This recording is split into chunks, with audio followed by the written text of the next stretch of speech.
Hi, hope you're having a great day. You're watching JVG Entertainment, and for this video, I'm going to be covering the box office of this past weekend, which was Easter weekend, and trust me, there's a lot of stuff to cover, like a lot of stuff. First of all, we're going to cover the Fantastic Beasts opening weekend in the domestically, so it's going to be a really nice, interesting coverage, as well as Sonic 2's second weekend drop. Was it good, was it bad, how's the movie doing? I'm going to go over that, as well as everything over once box office, which expanded this weekend in theaters, so we're going over that, as well as The Lost City, which is surprisingly becoming a huge hit, and The Ambulance's second weekend drop. So I think I have a pretty nice video for you guys so you can really enjoy this analysis of the box office, and hopefully you end up enjoying it a lot. So yeah, if you want to skip to any movie, check down the chapter times, and you can skip to any movie if you want to see a specific movie. But yeah, without any more to do, let's get started.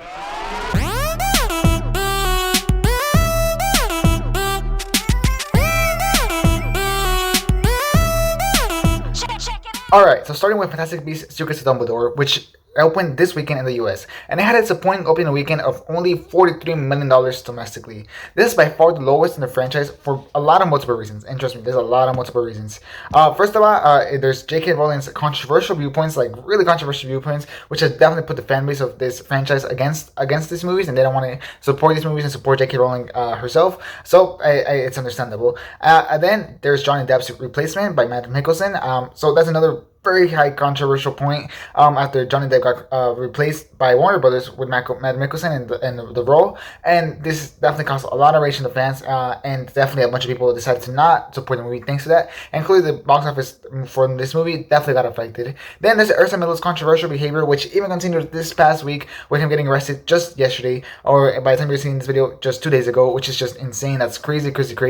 So clearly you can see that this movie is just full of controversies, like full of controversies. And then overall, there's just a franchise that franchise is just having an overall decaying quality from the past movie. It was way worse than the other movies. So a bunch of fans decided to lose faith on the franchise and decided to just stop. So that's also another thing. Or just mainstream audiences that lost interest after seeing the past movie that wasn't that good. So it makes sense. So all these things combined just completely combine themselves to overall destroy the movie's box office this past weekend on its opening weekend, and you can definitely tell. Like I said, this is by far the lowest opening weekend of the franchise, and it's probably not going to stop there. It's probably going to drop even lower and lower, especially as controversies keep going on, especially with Erza Miller, which, like I said, just had a controversy this week, right after the opening weekend, which means that this is definitely going to affect the second weekend drop of the movie. So we'll see how that goes on next weekend.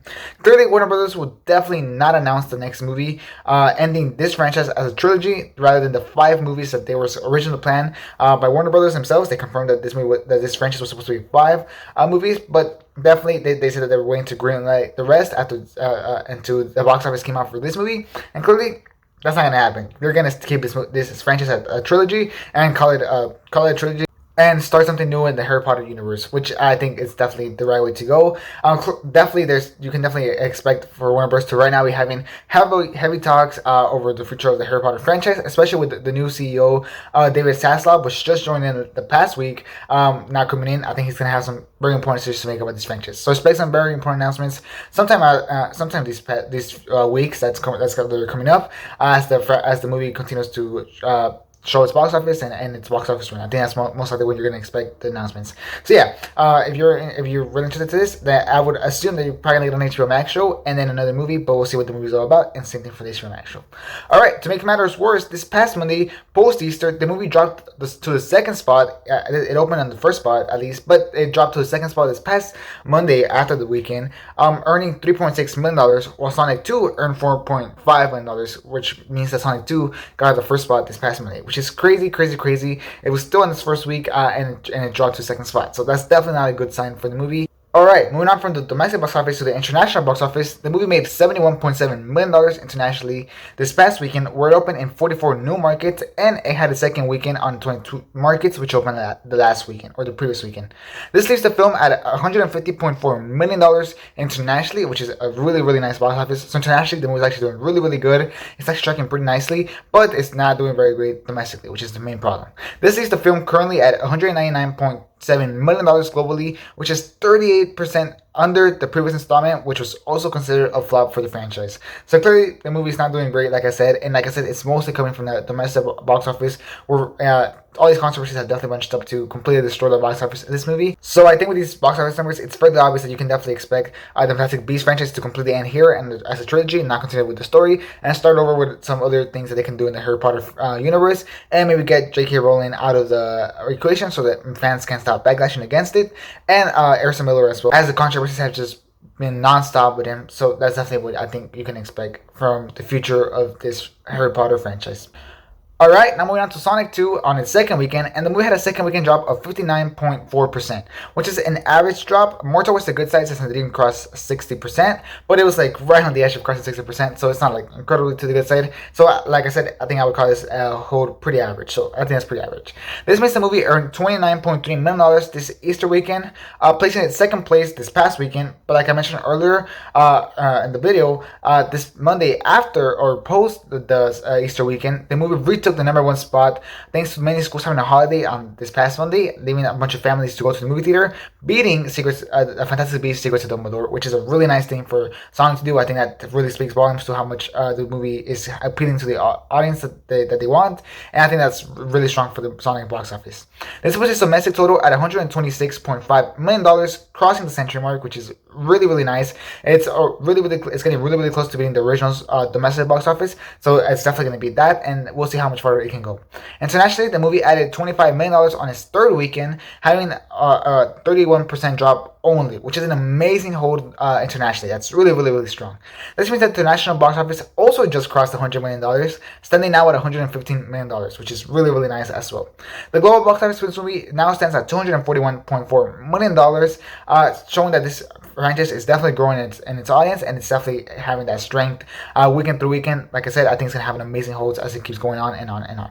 And then I think, if I'm right, it's going to go to Paramount Plus in like 45 days. So I think you can also expect the movie to do incredible in Paramount Plus, especially as kids are like, "Ooh, let's watch this movie." And I think it's going to do incredible for that same reason. So definitely, this movie is a full-on hit all around.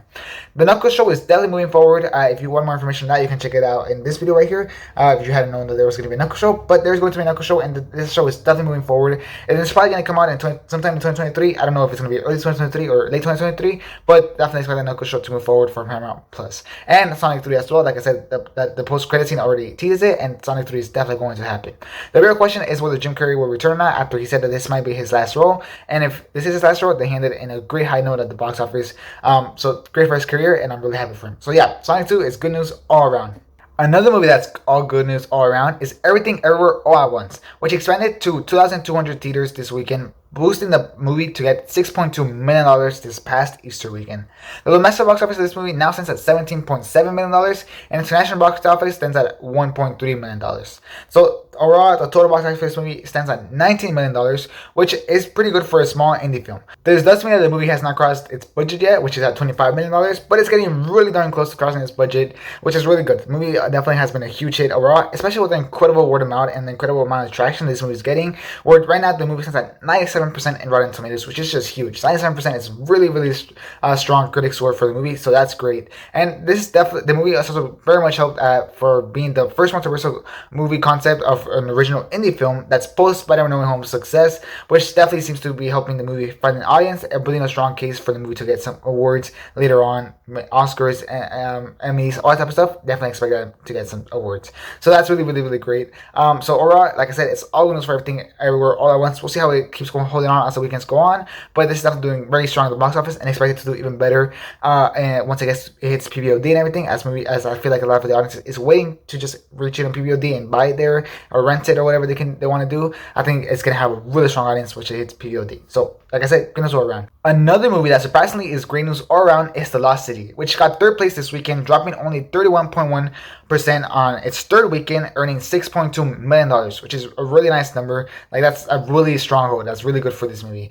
This leaves the movie's domestic total now at $79.9 million, which is a really strong box office number.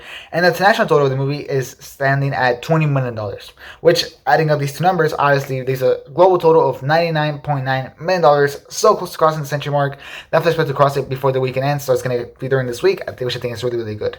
The movie has a budget of $68 million, meaning that the movie has already passed that by a good margin, and that means that the movie is definitely starting to become a hit. I don't think it's a full-on hit. I don't think it's like, whoa, there's a hit. Whoa. But I think Paramount should definitely be celebrating this movie. It's doing really strong. It's holding on really, really strong. It didn't open really strong, but it's holding on really, really strong. So I think Paramount can count it as a win, especially as they have Sonic 2 playing at the exact same time, which has also been a massive hit. So overall, Paramount is the one winning overall in the box office right now, which is amazing. You usually don't see a lot of studios besides Disney, and then sometimes, maybe occasionally, Warner Brothers and Universal sometimes, but mostly it's always Disney. So it's really nice to get some other studios like Paramount here winning. So that's really, really good. Lastly, moving on to Michael Bay's Ambulance, the movie had a second weekend drop of 53.2%, actually holding off really strong to much surprise, at least personally to me, earning $4 million this past Easter weekend. This is very surprising because the movie didn't have the strongest word of mouth, so the fact that this movie is actually holding on really strong is really good. It didn't start off really big to start off with, so that could be a reason why the movie is holding on really strong, but the whole is really, really strong, so that's really great news for the movie. The domestic total now stands at $16.7 million, which is not super high, but at least it's something. And international box office for this movie is standing at $24.9 million, which is stronger than the domestic box office, which is really good for the movie. This means that the global gross for the movie is standing at $41.6 million, which is bigger than its budget, which the budget for this movie was $40 million, meaning that the movie is not a total flop. The movie is definitely not a total flop. It definitely has some revenue to make, which is really nice. And this is another movie, just like Everything Everywhere All at Once, that I think is going to do amazing in PVOD. And so is The Lost City. I think those three movies are going to do amazing in PVOD. So I think that a lot of the money that they don't make, because usually to get revenue you have to like double your budget, and I don't think these movies are going to double their budget in the box office, but I do think that they're going to double their budget a lot in the PVOD market, where I think they're going to be super strong contenders, and a lot of customers are definitely waiting for these movies to hit those areas and be able to buy them, which is really, really good for this movie. So yeah, like I said, this isn't like a total flop of a movie. It's not also like a box office hit. I wouldn't call it a box office hit, but it's there. It's average. It's just average, which is good. I think, like I said, POD is going to be the savior for this movie. So yeah, this is the box office for this past weekend. As you can see, we had some really bad news for Secrets of Dumbledore, but then we had some really great news, especially for Sonic 2 and Everything Everywhere All at Once. So I hope you enjoyed this box office breakdown. I really hope you did. And if you did, then just make sure to leave a like. It's really, really helpful, so please leave a like. As well as make sure to tell me down in the comments which movie did you go see this weekend, and which movie are you rooting for to do amazing at the box office. And do you recommend any movie from these movies that I covered? Did you go see Sonic 2 this past weekend? Did you go see Secrets of Dumbledore? What do you think about it? I'm definitely curious to hear all your thoughts. Tell me that all down in the comments. And I'm also really curious to see if you watch everyone else people that watch Everything Everywhere All at Once. I'm also very curious to just hear that and hear your thoughts on it. So tell me that down in the comments. And lastly, just make sure to subscribe to my channel. Especially if you enjoy box office videos. I cover them almost every single week, so subscribe for all that content, as well as just cover movies in general and everything. So I really think that you would definitely enjoy my channel and enjoy my content if you're into all that type of stuff. So subscribe to my channel and you won't regret it. So yeah, that'll be it for this video. Thanks for watching. Hope you have a great rest of your day. And this is J with J Entertainment. Out.